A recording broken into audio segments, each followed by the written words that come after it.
Welcome to this premium tactical overview. Today, we're cutting straight through the noise, the historical hype, and all those standard talking points you hear every week. Instead, we're delivering a real masterclass in modern football mechanics. We're going to map out the exact tactical pathways that will determine the outcome when the Philadelphia Eagles meet the New England Patriots. Let's dive right in. So what is the core of this matchup? It really comes down to one massive question. Who dictates early down efficiency, and who protects their quarterback when the money is actually on the line? Now, because we're looking at an August 2026 fixture, we obviously don't have verified active rosters or starting quarterbacks locked in stone just yet. But you know what? That isn't a limitation at all. It's an incredible opportunity. Without relying on last year's stats or assumed player identities, we get to strip the game down to its absolute core mechanics. We literally have to ask, structurally, how does either team actually win the line of scrimmage?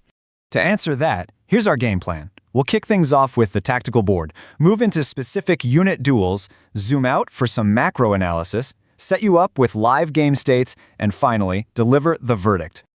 All right, Section 1, the tactical board. We are establishing our conditional framework here, keeping the focus strictly on those underlying structural battles. Okay, let's totally redefine offensive success for a second. You always hear analysts talk about establishing the run, right? Well, actually, scratch that. It's really about creating second and manageable. Why is that absolutely crucial?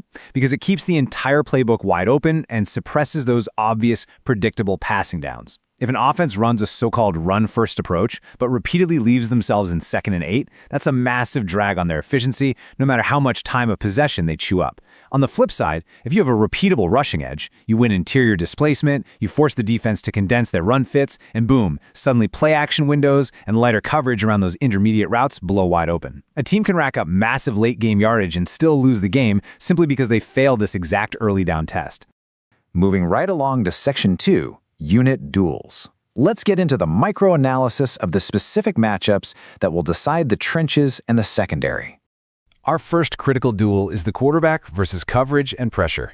Against a too-high shell, patience is literally everything. The quarterback who gains the edge has to take those underneath completions, lean on efficient runs, and use layered route concepts that stress the safeties without serving the ball up on a silver platter to a robber over the middle. But if the defense rotates to a single high look, the math changes instantly. Now it's all about pristine protection and precise timing to strike at intermediate and vertical leverage. The real live evidence of a team winning this duel isn't some fancy scheme label. It's watching to see if the pressure gets there before the routes even develop and whether the quarterback can take what's available without forcing a catastrophic turnover. Let's talk about the trenches, because this is where it gets gritty. For the offensive line, the holy grail is interior protection. Defensive disruption straight up the middle completely ruins quick game timing and destroys step-up lanes, even if it doesn't go down as a sack in the box score. Out on the edge, we have to separate genuine drive-killing sacks from just standard pressures or throwaways. The true money-down test is 3rd and 5 through 3rd and 7. The offensive line that holds up right there without needing to keep extra tight ends or running backs into block is the one that sustains drives. Out wide, your skill players win by forcing communication breakdowns and turning short little throws into explosive plays. The defense wins if they tackle strictly at the catch point. If safeties are repeatedly losing their depth over intermediate crossers, that defense is in serious trouble for sure. Let's step back for a moment and look at the big picture.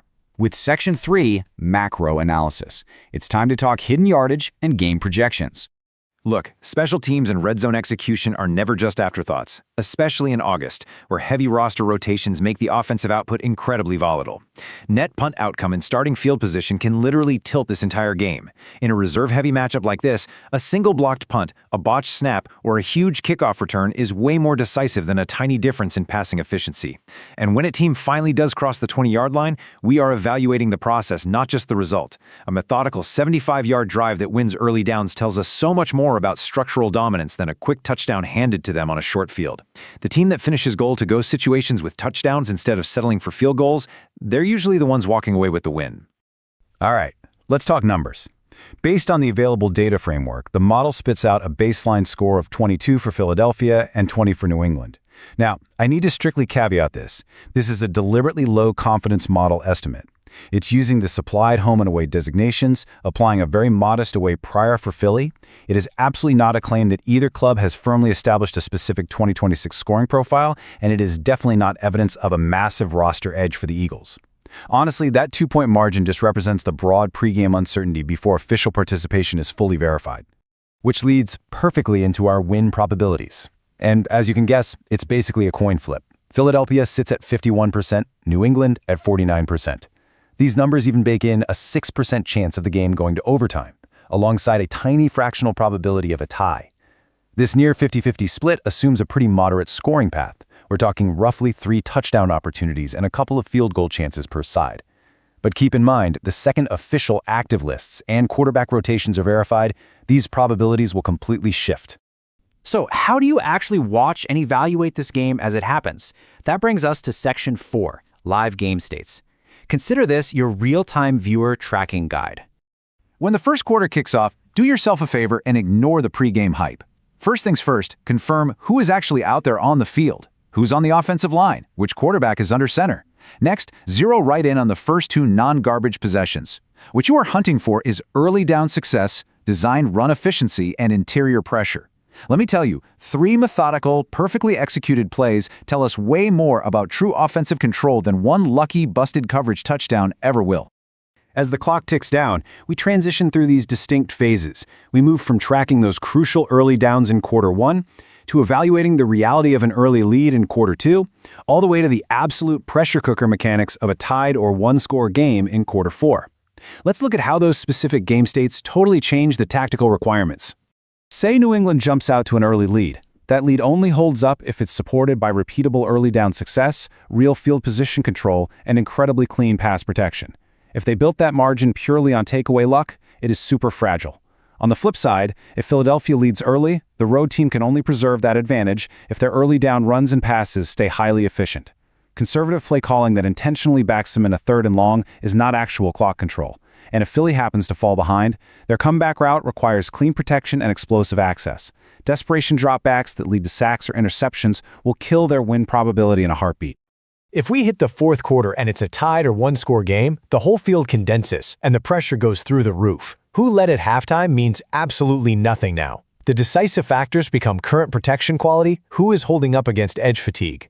Timeout balance is huge. Penalty discipline will literally make or break late drives. Kicker reliability is completely magnified, and those gutsy 4th down choices, they have to be evaluated against actual short yardage execution and the game clock, not just traditional convention. The winner will simply be the team that mounts a credible, methodical, field goal range drive without shooting themselves in the foot. And finally, Section 5, the verdict. Let's tie all these tactical threads together for our final analysis. Here is the absolute bottom line for this matchup.